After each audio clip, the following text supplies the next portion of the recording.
Turabasuhuje inshuti bakunzi ba Nzuri Business Group Limited, mwebwe mudahwema kudukurikirana aho muri hirya no hino ku isi. Nimukande subscribe cyangwa se sabone kuri iyi channel yacu ya Nzuri Market. Nkuko rero muri kubibona turi kubereka inzu nziza, ni inzu z'amapartement.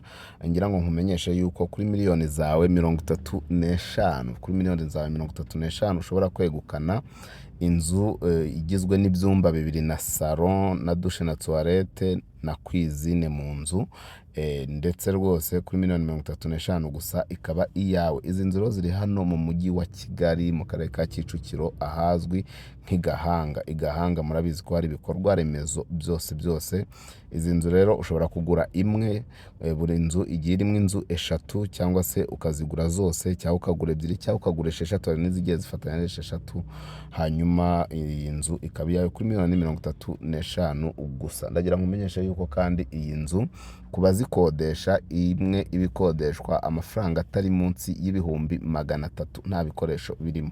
Bivuze ngo washyizemo ibikoresho ushaka kuyikodesha byibuze nk'amafaranga ibihumbi 700 cyangwa se 600. Urumva ko ari shwa deal. Izi nzu rero uzishaka waduhamagara kuri za nimero zacu maze kumenyera muri benshi: 0788 cyangwa se 07812013.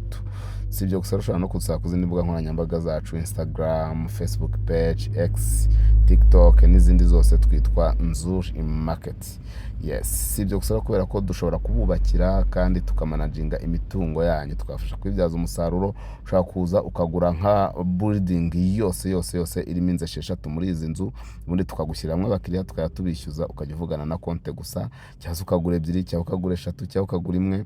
Icyo nakubwira, cyo nakwizeza cyo nuko kuva kuri miliyoni 35 kuzamura urabona inzu nziza cyane hano kandi iri moderne. Nta handi wasanga ibintu byiza nk'ibi ngibi atari muri Nzuri Business Group Limited.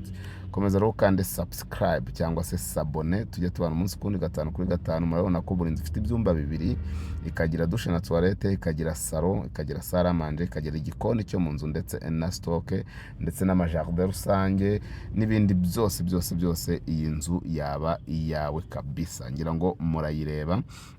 Ni inzu kandi iba yihariye, nubwo wumva ngo ni amapartement cyangwa se ni inzu nyinshi mu nzu imwe, buri yose irihariye, buri yose ifite uko isohoka ukwayo, rwose ifite ibaraza ryayo. Mbese ni inzu nziza zubatse mu buryo bugezweho kandi ahantu heza cyane.